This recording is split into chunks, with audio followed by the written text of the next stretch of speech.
I will call this meeting to order. Roxanne, if you'll please take roll, and if we can all please remove our hats and stand for the Pledge of Allegiance. I pledge allegiance to the flag of the United States of America and to the republic for which it stands, one nation, under God, indivisible, with liberty and justice for all. Council had time to review the agenda. Make a motion to approve the new agenda that Corey handed us at the meeting tonight. I'll second. Motion's been made and seconded to approve the agenda. All those in favor, please show a voting sign. Opposed, motion passes. Public comments.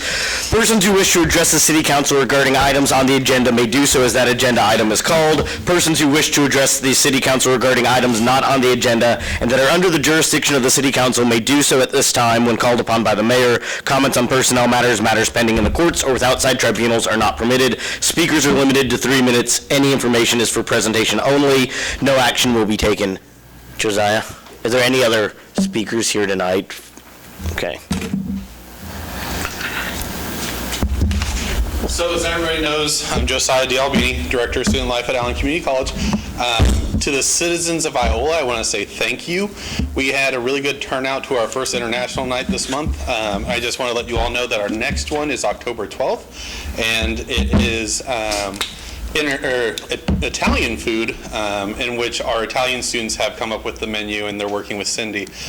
We had a really good turnout this last one this month with the Australian food because we ran out of food. That doesn't really happen in our cafeteria, and it's all you can eat, and we ran out of the food this last time, and so I know we had some community members. I also wanted to say thank you to Councilman Slaw, who joined us for a panel that we had on Constitution Day.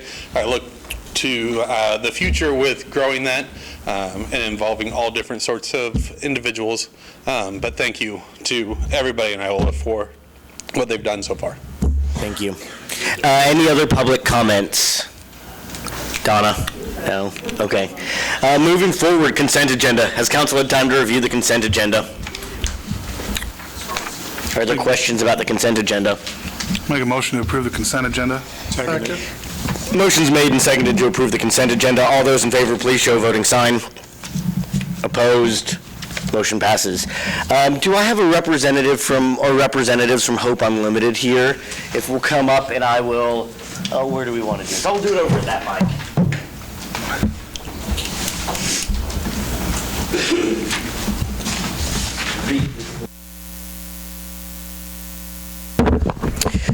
Whereas domestic violence is a serious crime that affects people of all races, ages, genders, and income levels. Whereas domestic violence is widespread and affects over 4 million Americans each year. And whereas one in three Americans have witnessed an incidence of domestic violence. And whereas children that grow up in violent homes are believed to be abused and neglected at a higher rate than the national average, and whereas domestic violence costs the nation billions of dollars annually in medical expenses, police and court costs, shelters, foster care, sick leave, absenteeism, and non-productivity, and whereas only a coordinated community effort will put a stop to this heinous crime, and whereas Domestic Violence Awareness Month provides an excellent opportunity for citizens to learn more about preventing domestic violence and to show support for our numerous organizations and individuals who provide critical advocacy, assistance to the victims. Now therefore I, Jonathan Wells, do hereby proclaim October as Domestic Violence Awareness Month. Thank you. Thank you. Thank you all. And then if you all want to talk a little bit, you may do so as I'll let you take the mic. Hi, my name is Donita Garner. I'm with Hope Unlimited. We're the local domestic violence and sexual assault center here in Allen County. We serve Allen, Anderson, Woodson, and Neosho counties. We are here just to talk about October as Domestic Violence Awareness Month. We know that during COVID, we actually had a lot of things that happened. We had less space in our shelter because we needed to make sure we had social distancing. We also had a little bit less calls simply because I think people were affected by the economic downturn. I think that they were affected by just not being able to leave their home. So we wanted to make sure we got out here this month and talk about we're here to serve our clients, we're here to serve anyone, and we want to make sure that they know how to reach out and get in touch with us. We also have our Child Advocacy Center and our Child Visitation Center, as well as outreach services. We're available in each county. We're here to do right where they're at and to make sure that they can get in touch with us and make sure that they know about our services. Questions? Thank you all for everything that you do. Thank you. You're real. We appreciate your time. Thank you. All right. Have a great night. You too. Item B's been asked to be tabled. Tabled, is that correct? Till the October 12th meeting? I make a motion table until October 12th. Second. Motion's been made and seconded to table item B, the CMB license, to October 12th. All those in favor, please show a voting sign. Opposed, motion passes. Farm City Days request. Mayor and council, this is just an extension of what they originally asked for. It's they originally weren't going to have the carnival, and now they've got the carnival coming in for Farm City Days.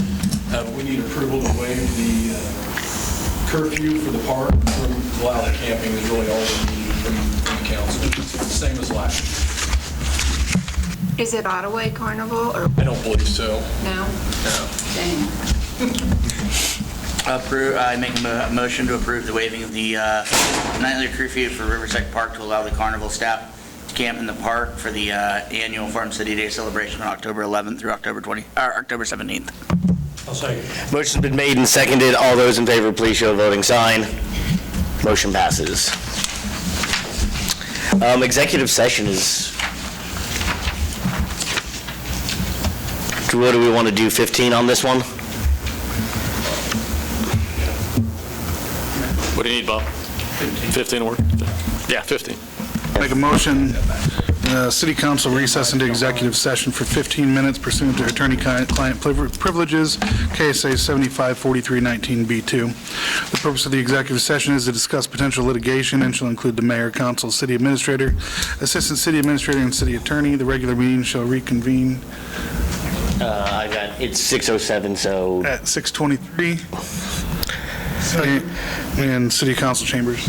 Motion's been made and seconded. All those in favor, please show a voting sign. Motion passes. I did. Gene. We're missing Ron still. We'll give this 1 second. Okay.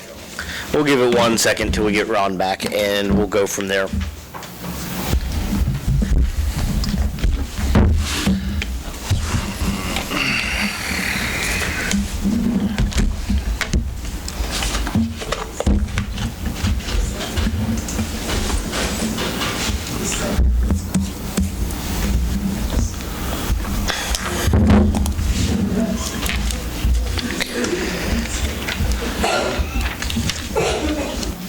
This is a roundtable discussion.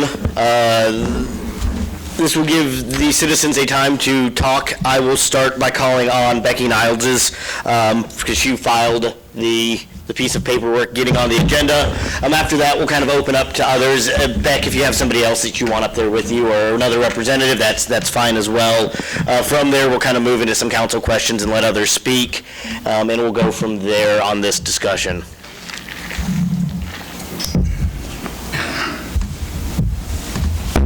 Sorry. Get my stuff out here. Okay, first of all, thank you for giving us some time to speak to you this evening. My name's Becky Niles. I live at 1616 North Walnut. I'm going to start off, and then Scott Fair, who lives on Northwestern, directly across from the property that we're going to talk to you about, is going to say some things, and then I'll wrap up. So anyway, in November of 2015, Guest Home Estates, located at 1336 North Walnut, moved all their residents from the facility and just shut down their business and left an abandoned building, basically. From time to time, they'd remove an air conditioner unit and cover up those holes with some plywood, but other than that, nothing's been done. On a very cold day, the following January in 2016, some of the neighbors of the abandoned building heard alarms going off. They went outside and to see what was going on, and they saw water coming out of the doors. And so obviously that a water pipe had broken, and so they contacted the police, they contacted fire. They showed up, shut off the valve, and the buildings basically just sat there, no maintenance after that, just abandoned. So in July of 2019, the neighbors of the property were invited to meet with Shane Lamb of Rural Redevelopment Group of DeSoto, Kansas, to, quote, seek feedback on the future use of the property, unquote. A dozen or so attended the meeting, and Mr. Lamb shared his vision for the property. The neighborhood didn't agree with his vision or support it, but discussion went on, and the neighborhood gave some viable suggestion as to what he could do. From that meeting, and reported in the Register, Mr. Lamb said he would first repair a number of roof leaks and replace other pieces of brick to prevent squatters from sneaking into the property. And then he promised more investment would occur. Mr. Lamb assured us that he would keep us informed as he formulated his plans moving forward. And as of today, no one in our neighborhood has heard a word from Mr. Lamb. Councilwoman Ford has continually brought up issues with this building and property over the years, and no response or action seems to happen. In July of this year, I invited Councilman Kinder to walk the property with Scott Fair and myself. Councilman Kinder took pictures of the property, the broken windows, the open air conditioner holes, the rotting soffit, the cracking brick, the gaping holes, and he even discovered an unlocked door. Those pictures were forwarded to the city staff, and we know a drive-by by a staff member took place, and a few boards went up to cover broken windows and cracking brick, but those are just Band-Aids. Band-Aids to cover up a much larger problem that exists. Scott. Some of the things I have seen living across the street for a number of years is I can go out some mornings and see rats and mice running across the property into the building. This summer I've seen raccoons going in there, one of the biggest raccoons I've seen for a while, possums going in on a not daily basis, but just this last week we see people going to the doors, opening the doors, or going around the backside between the apartments and going into the building and staying there. People that have seen from Taco Bell have seen up to last week people going in and out of the apartments. So there's a vagrancy problem, and we've been told to call the police. At times we have. By the time the police, if you get 2 or 3 policemen covering the whole town of Iola, by the time they get there, those people are gone. Last week, the gentleman that was back in the apartments was one gentleman that you see riding around Iola on a bike. And a lot of people know who that is. I'm not going to say names. But he and several people, during the night, many times, 2, 3 o'clock in the morning, you see people coming off the trail and going into those buildings. So those are some of the issues. So I would question whether environmental health and safety is being addressed. I've had, as of last spring, I picked a box full of broken glass shards, and I've got pictures, and these aren't small, they're big glass shards that came from those windows. And if that wind was blowing at 50 to 70 miles an hour like they said, can you imagine the safety issue that would cause? So we are at a point in the neighborhood that by reading city code, it's a blight on the neighborhood, it's a blight on the city of Iola. At what point are we going to address that? I've read the codes on dilapidation, I've read the codes on blight. It's the city's responsibility to do something to keep that in form and keep it up to date. Force the owner to do that. So we have there may be other questions about that also, but I'd open it up for discussion from you all, and it's really what we're looking for is discussion. This is a problem. This building is now bringing my property values down. If I would ever want to sell my house, I'm not.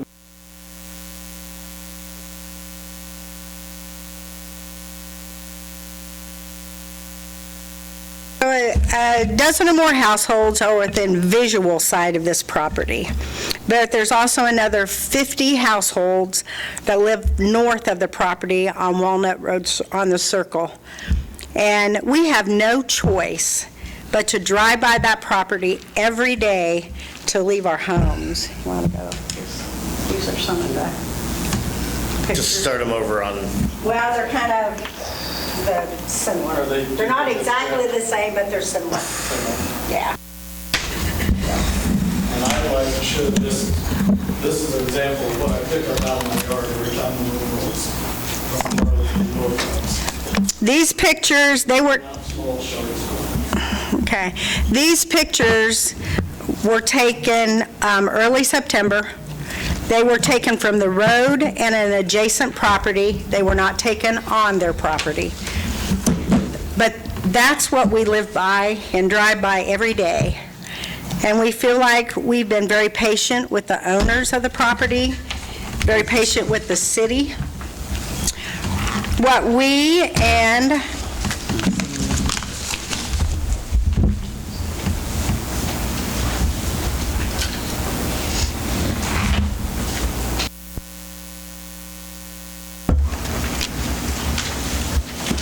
the 56 residents of Northwestern and North Walnut who signed that request, we're asking the City Council to direct city staff to make a thorough and an honest inspection of the interior and the exterior, including the roof of this property, and simply follow your own city codes that the City Council has approved. That's what we're wanting. We're wanting you to follow Chapter 8, Health and Welfare, Article 1, Nuisance, 8-105, Complaints, Inquiry, and Inspection. The code enforcement officer shall make inquiry and inspection of premises upon such officer's own initiative or upon complaint that a nuisance exists. Upon making an inquiry and inspection, the code enforcement officer shall make a written report of findings. 8-106, right of entry. It shall be a violation of this article to deny the code enforcement officer the right of access and entry upon private property at any reasonable time for the purpose of making inquiry and inspection to determine if a nuisance exists. And Chapter 8, Health and Welfare, Article 2, Environmental Code, 8-201, Definitions and Rules of Construction, A4.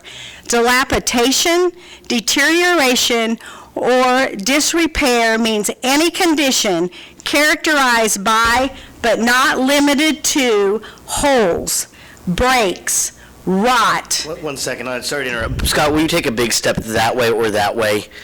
Thank you. Sorry, go ahead. I'm sorry to interrupt you. That's fine. Dilapidation, deterioration, or disrepair means any condition characterized but not limited to holes, breaks, rot, decay, crumbling, cracking, peeling or flaking paint, rusting, or other evidence of physical damage, neglect, lack of maintenance, excessive use, or weathering.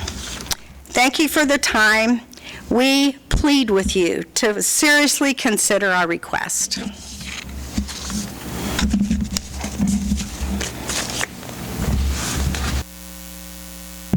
Nancy? Yeah, I would just like to say, as a representative of my ward and of my neighborhood, I know we sit here and when we condemn homes, one of the things that we condemn them for is that the repairs are 50% or more of what the value of the property is.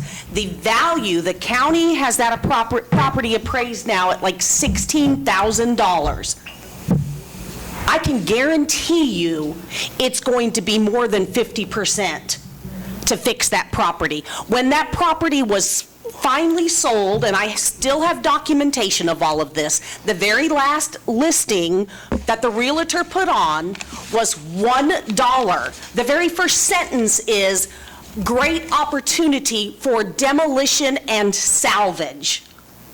And they offered the buyer $10,000 if they fix the property up. That property can never be a nursing home again or any type of healthcare facility. I wish it could be. I would invite a nursing home to come build in our neighborhood again. I know this entire town needs more nursing homes. So when you are looking at that, and this was 2017 2019, after Shane bought it. When it first went with the other people that wanted to buy it, it was denied the zoning change request. It is a property that has been grandfathered into that neighborhood. Now, I know we'll hear arguments that, oh, we're short on housing, we need housing. I agree, our town does need housing, but our town needs housing for young people to move back here with their families. We need starter homes. We need homes in neighborhoods where people can go and they can start their life. They can move back here, get jobs, and want to be back in their hometown. It's not apartments. We don't need one-bedroom apartments. We don't need any more low-income housing. We need homes. And I think that area is one where, when you look at it also, just the way that neighborhood is laid out. We literally have one way into the neighborhood and one way out. It is a circle. So I don't know how anybody could put much more than, some starter homes in there. At any rate, I can tell you the number of times I have been in my backyard and watched people walking across there and watch them going into those buildings. Yes, they board up those open holes for the air conditioning units, but they are kicked in about as quick as they are boarded up. People walk that trail. How safe is that? There are little kids out there playing. I've heard of kids going over there and seeing people coming out of those buildings. Is that where you want your kids? Do you want your kids over there? I mean, let's think about it. What does it look like from State Street when you're driving by that dilapidated building that's all boarded up? We should have done something about this problem years ago when it was abandoned, when they moved all of those people out of that nursing home on a dime. They left medication, they left medical records, they left photos, they left clothing. You could go through that and it looked like something apocalyptic because everything was just left when they moved people out of there. I mean, you could talk to people that used to work in there. They can tell you the issues that the building had prior to them packing all these people up and moving them out. I just think there's a lot of things we need to consider. And when we already had a neighborhood, when it already came down to the rezoning and that didn't pass, the person that bought that property knew exactly what had happened. They knew what had transpired. It had been in the newspaper. It was not a secret that the property was not approved for somebody else to turn it into some sort of apartments or whatever they thought they might do with it. So I just, I mean... Yeah, I guess I would say is we made it very clear in 2019 that, that we weren't in favor of the rezoning. We tried to give some suggestions that we felt would work there, and nothing. I mean, we've nothing back from him. Nothing at all. Steve? I empathize with you people in the neighborhood. I think we have a legal system we have to follow. I personally am not comfortable going up and inspecting a building as a simple council member, but what I will listen to is if there's an engineer inspection, a person that's trained to do inspections, and they have a legal reason to be on that property. It's like when Greg comes before us. He's got data, he's worked with the people, he's talked to the people. I don't know where we're at with Shane Lamb. I don't know if anybody from the city has contacted him recently and asked him his current plans. I don't know if we've given him due notice or on what grounds they would give due notice other than what you've presented today. Code is. I'm just not trained and qualified in that area, but get people that are. Get the inspections that come forward that say there's an issue. Get Shane on board from a city standpoint. That's where I would feel more comfortable starting. I would just like to say, it seems like our codes are telling us that we can do that. So if these codes are incorrect, then obviously we've got issues with our codes. I think we need to be careful with definitions and terms. It's just like, and just bear with me, I'm just throwing this out. Based on what grounds was rezoning denied?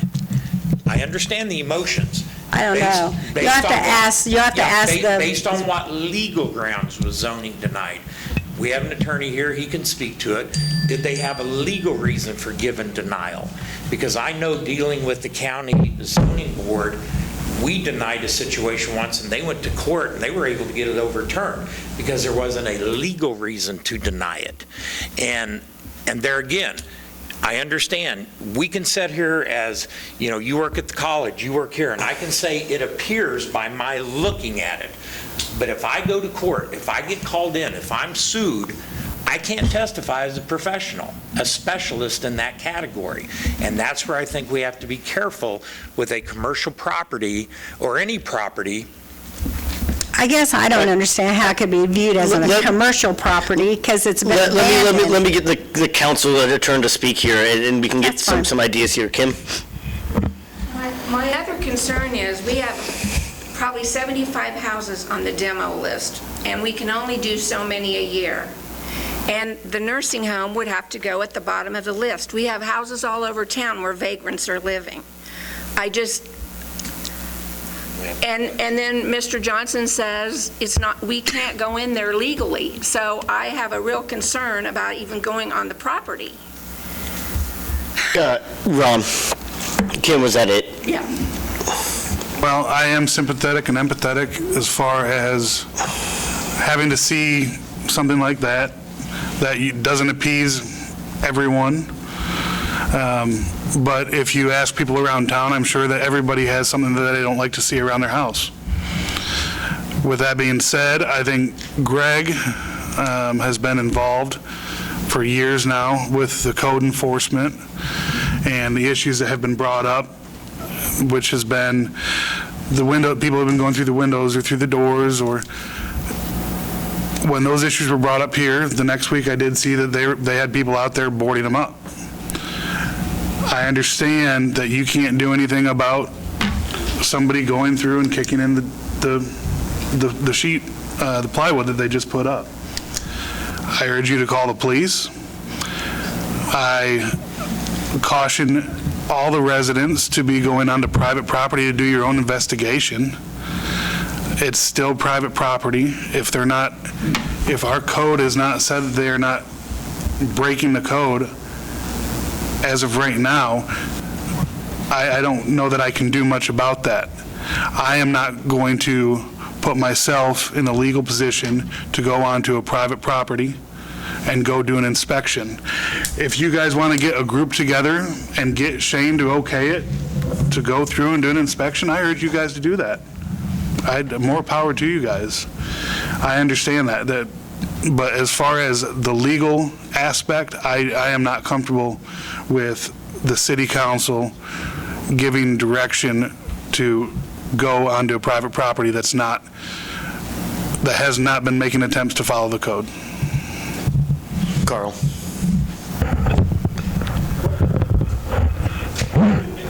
Hold on. I'm gonna let the council speak for a minute, and then we're gonna go back over here. But this is ultimately the council's meeting.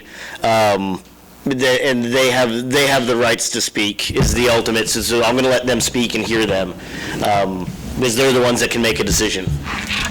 I appreciate the inputs from the adjoining property owners and those of you who took time to come here tonight to make your case. According to what records we have, the property was inspected back in July. The condition of the property certainly would meet the definition of blighted, but the next step before there would be any action for demolition would be unsafe and dangerous, and that designation would be conveyed to the city council by the code enforcement officer, and then the city would take action like we do with other properties. But unless we have a request to Mr. Lamb and he gives permission for an additional inspection, I don't see that there's any action that the city council should take at this point. Gene. I feel for all you citizens over there. I mean, I know it's been a thorn in your side for years, but sitting here thinking about it, I'm not going to put no names out in public, but this reminds me of a number of other places over the years here in Iola where the citizens have come to us complaining about properties, and our code enforcement goes out there, sends them a letter. They got 10 days to do something. If they do half of what's on the list, that starts all over, that process starts all over again. You know, it's a revolving cycle. You know, I feel sorry for you, but after visiting with the city attorney, I wouldn't want to walk on that property and do an inspection myself, even with the background of work that I've done and do, because I don't want to take the chance of any illegal action coming against me. That's all I got, John. Nick? Having seen the property and know that they're making an effort, as much as I want to step out and say, you know, we need to condemn the building and go through that process, it's definitely something that I would say with the vagrancy, we need to direct PD to patrol the area more. We definitely need to stay on the process as far as making sure that code enforcement is out there checking it, making sure that health and safety are taken care of. I am all in favor of the idea of moving something like this forward, but as far as the list of demolitions goes, it's just kind of where we're at. I mean, without code enforcement being able to do it, or without the ability to step forward and say that we're doing this for this reason, as long as they're making those efforts, there's not a lot that we're able to do. I do have a possible solution or something to investigate, and it seems like the community, from what I've talked about, really would prefer of all options a park up there. Corey, will you look into a community improvement district? I know this isn't a great idea. Basically, the way a community improvement district works is you all would get together and agree to having a higher property tax in your 56 houses, at which point you could probably buy the property legally and turn it into a community park for your residents. That would speed the process up, in that you all would legally own the building, you all would legally own the property, and you would then take the community aspect there. I know that's not a great solution, but I know that you're wanting this done very, very quickly, and at the point that it is condemned, it does go at the bottom of the list, and that list is a very long list, which we've assessed about $30,000 a year for condemnation for basically removals. I have no problem with Greg going by and code enforcement going by more often. I have no problem if Shane Lamb wants to let him inspect the inside to give that order. Me personally, I don't have any authority to go into private property, nor do I want any authority to go onto anyone's private property unasked. And I would say if we can get Shane to do it, sure, I would say Greg should go in and do that inspection. I think we're all a little bit cart before the horse in that we don't know what they're proposing with the property officially.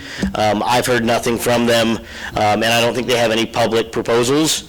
So we're a little bit premature, but I did want to give you this option. I know that usually the end of the year gets a little hectic for us to add things onto the agenda.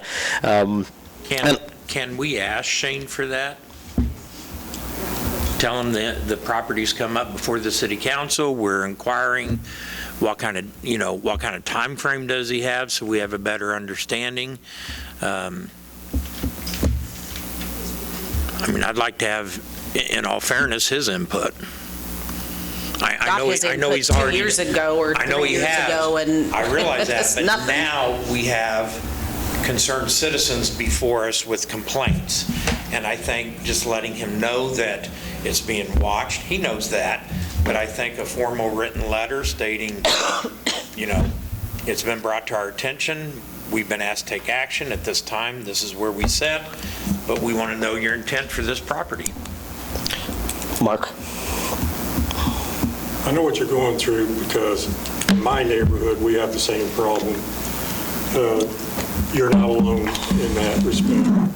Where I live, you take a 3-block by 3-block area. I live on North 2nd from Lincoln to Monroe, from 1st to 3rd. We've got 80 homes there. 10 of them right now are sitting empty.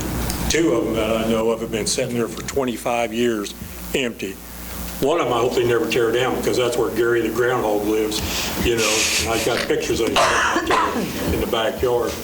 But where do we put this on the list? I mean, you drive through, I walk that trail all the time. I walk all over town and I see it everywhere. We have got blighted areas everywhere. Hopefully we can do something because like you say, this is out in the open, whereas some of these homes you can't see because they're covered in shrubs and trees and everything else.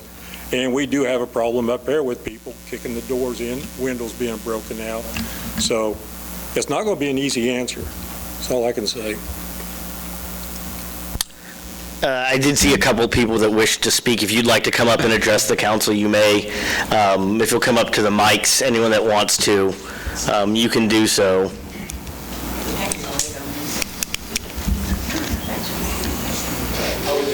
I appreciate what you guys have done. Being a resident, I would gladly see more patrols by the police. I think that would be very helpful. I also would really like to see code come by more. I know you got 2 guys in the city that are doing code enforcement. It's a pretty big town for 2 people to cover. And I know there's problems when they do make suggestions that sometimes those. I would definitely invite them. I'd be more than glad to see them coming by more often. I think that's a good first step. And we want to do things the right way. So I appreciate everything you guys have said tonight, and I understand it, and I really appreciate that. But we would gladly, if you could get the police to come by more often, do checks, code enforcement. Possibly even some animal control, pest control. It's just now starting to get bad again that we're seeing that stuff across the street. So I just want to say thank you, and I appreciate it. Thank you. Thank you, Scott. I will say that I understand where you guys are coming from with this, and I hope you guys understand where the council is coming from with this, because you guys should be happy that the city council is trying to keep the city out of legal problems. So I hope you do understand that. Go ahead, please. Well, I wanted to ask this gentleman, I'm hard hearing. My name's Leon. And what was the suggestion you had that we could do I think that was me with the community improvement No, district. not that one. Okay. If the group, you're asking the city council to go through and ask Shane Lamb to go through and do an inspection with the code enforcement. I would urge you guys to ask Shane himself to go through and with you guys and do an inspection on it. With code enforcement. If he's willing to do it for us, why wouldn't he be willing to do it for you guys? Well, and this is the guy that owns the place? Yeah. Yes. As far as I know, that's who it was. I know that he has other business in town. I don't know where he lives, but... DeSoto. He does not live here. Okay, so if we ask him to do that and they don't do it, then what? Unfortunately, I think it's private property. It's the same thing as if somebody wanted to come into my home. I wouldn't necessarily be willing to tell them, yes, that you can come in and inspect my home. It's kind of like when the appraiser wants to come around and say, can I have a peek inside your house? I don't know anybody that says yes. And I don't think anybody's unsympathetic to what you guys are going through. It just doesn't raise to the level of being able to have code enforcement and send a letter to do much more than let them know that there's glass or broken areas, and until it gets to a point where they're not putting up boards and they're not fixing the issues. I guess my suggestion is then we need to take a really close look at our code. Because I think from reading the code, it reads differently. So maybe it's time we take a look at that code if that's how we're interpreting things, because that's not how I interpret it, and that's not how a lot of other people interpret the way it is written in black and white in our code. Well, if we have something that is, there are people living in there that shouldn't be. There are animals around there that are a danger. I know my neighbors have had stuff stolen. I've seen people walk through my yard that I know ain't normally there. If there is a structure that is threatening the safety and the value of homes in our city, then why is there such a concern legally when I guarantee you, if somebody busts into my house and I find out that they're living over in that place, I'm not going to be happy. And I'm going to do anything and everything legally I can do. All over town that's probably happening in. But is there places all over town? Mark said there are some people that are busting windows and things, but are there people that are living in them? Well, I live on the south end, and I can guarantee you there's vagrants living in some of Man, we need to do something everywhere. And everybody needs to come forward. If it was condemned, it would go to the bottom of the list, and there's, I bet over 100. Well, can we find, gosh dang, I don't know the guy's name that owns the place. I'm sure. Can we find somebody that's going to go in and demolition the place for the copper pipe and, and won't charge us a penny? Well, but that's with Shane, though. I mean, it's still private property. Okay, so we got to talk to the guy that owns the place and tell him he needs to tear it down. That's what we got to do? I think we're at the point again where... I'm just saying, that's what it sounds like. The codes for unsafe and dangerous are pretty clear. They mimic the state statutes that give us the authority. And at the point where our code enforcement officer determines that it's unsafe and dangerous, then he will issue the proper letter to the property owner stating him that we're considering action. I understand, sir. So that's kind of where we're at. Right now, we can't go in and inspect without his permission. And if it gets to the point where the code enforcement says, if it meets the state criteria or code criteria, then we can take further action. Okay, I understood everything you say. My question, and maybe I'm not smart enough to understand everything, but how do we get the code enforcement guy on the property? Well, he was there in July. That's the last inspection. So one of the people? Yes. They drove around the property. They did not step on the property because it's private property. They did a drive-by. So let's make that clear, because there's a difference of driving by and looking at something and actually being on the property and seeing what the inside of the property is like. I see people going it was a drive-by. I see people going in that parking lot every day, turning around. So there's a lot of people breaking the law. Again, I would suggest the next step is to try to get Shane Lamb's approval to go inside the property. It would be our first step on this for code enforcement, but if I am judging from the council here that the council does not personally wish to inspect. I have no problem with Shane giving permission for our code enforcement to go there. But I'm not, as I said, I'm not qualified to make the calls that we follow regularly with Greg. So why don't we do that as the next step, is to ask Shane to give us permission to go inside the structure. I think we need to look at some of our codes. Ma'am, please go ahead and speak to address the council if you'd like. My name is Virginia Warren, and Mrs. Ford, I do definitely agree with you. Something needs to be done with this property, and I suggest that we contact the owners and tell them that they are put on the line to do something with it. I sat in my family room and watched people walk up and down my backyard, and I do not like it. I live alone, and I just don't like it. I'm sorry, but something needs to be done. Thank you. Contact Shane? I mean, is that a viable thing? Sure. I mean, I don't see an issue with Greg contacting Shane. I mean, it's going to be No, he can't. Meet him and... Remember, Shane doesn't have to say yes. Yeah, that's right. Yeah. Asking doesn't guarantee anything. I would just say, I mean, for today, I think that's the only step I think that's the first step, and that's what we can, as a council, I think that's where you're in agreement on. Are there any other comments to the council on this issue? I think their first step is going to be to have code enforcement try to contact the owner and get permission to go in.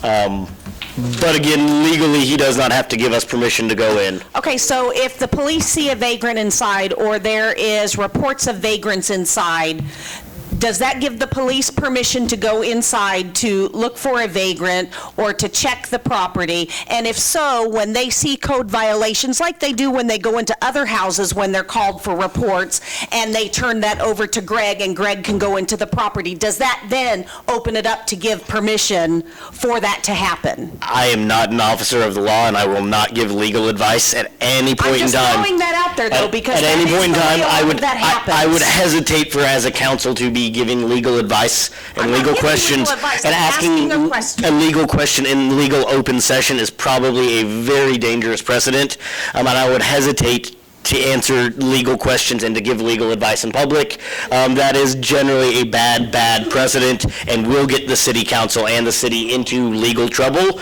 in which we're also defending lawsuits now on top of all the issues. But not going to do it Anytime we legal. see vagrants on the property, we need to call, and rats and possums and skunks and anything else, we'll call animal control? That's what I would encourage.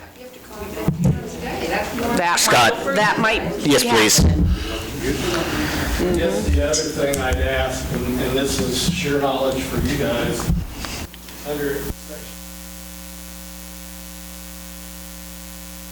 five people make a complaint to the code officer, then are those legal complaints? What would we have to do? What's that code again? It's 8-504. It talks about complaints by 5 residents or 5 entities.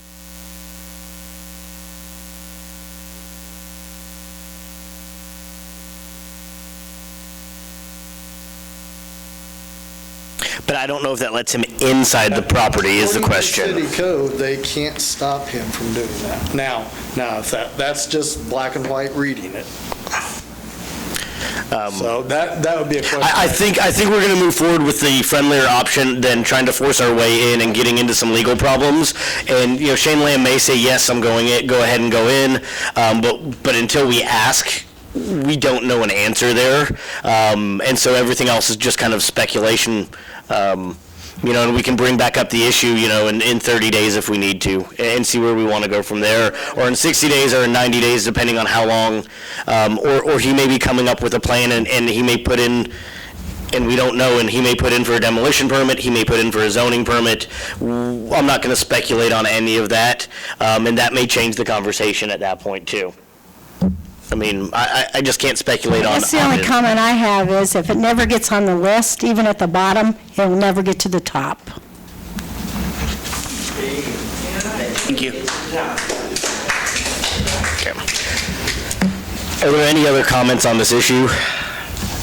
Council? Seeing none, we're going to move on to an executive session with our other attorney, which is always fun to say. Makes us feel important. I want to thank both of you. I want to thank everyone for showing up tonight. We will make a step and inform your council members of the decision that happens from here on out. Thank you all. Thank you for coming. What do we want back here, 20? 15? Fred, how long do you need on that jacket? I think we probably we might want to budget for 30. 30? Probably wouldn't hurt. All right. Somebody want to make me a motion here? I'll make a motion, the city council recess into executive session for 30 minutes pursuant to contract negotiations, KSA 75-4319B3. The purpose of the executive session is to prepare for future or current contractual discussions. I'm going to go ahead and ask, hold on everyone. Everyone, we're still in open session, please. Everyone, please, I'm going to go ahead and call order here. We are still in open session. As soon as this motion is made and seconded, we can go ahead and talk amongst ourselves. Ron, will you repeat that, please? I move the city council recess into executive session for 30 minutes pursuant to contract negotiations, KSA 75-4319B3. The purpose of the executive session is to prepare for future or current contractual discussions and shall include the mayor, council, city administrator, assistant city administrator, and attorney Brent Heim.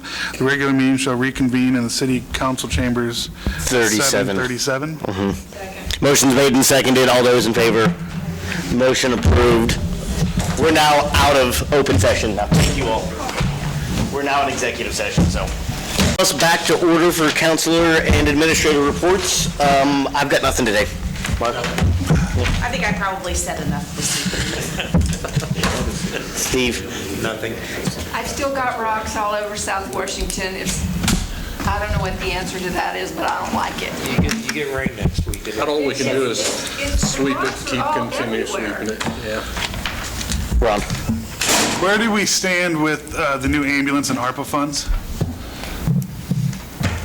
I haven't brought any ARPA projects. Again, we've been dealing with other stuff, and then ARPA has a much less aggressive timeline than whatever the acronym of the funds were when you got them in August of last year and you had to have them spent by December.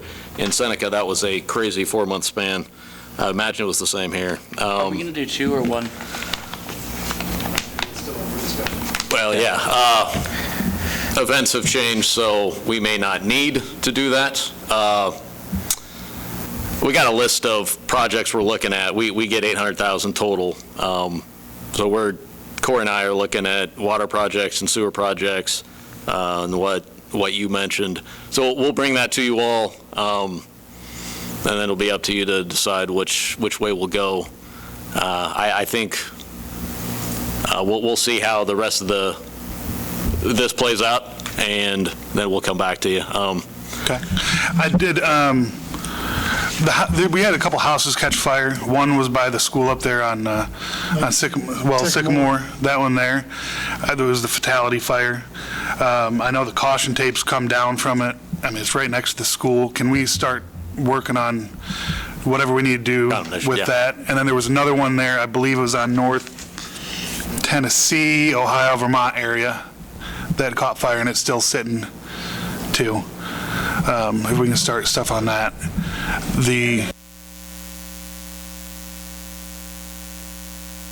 Okay. They're trying to settle with the family. We did ask them to move along.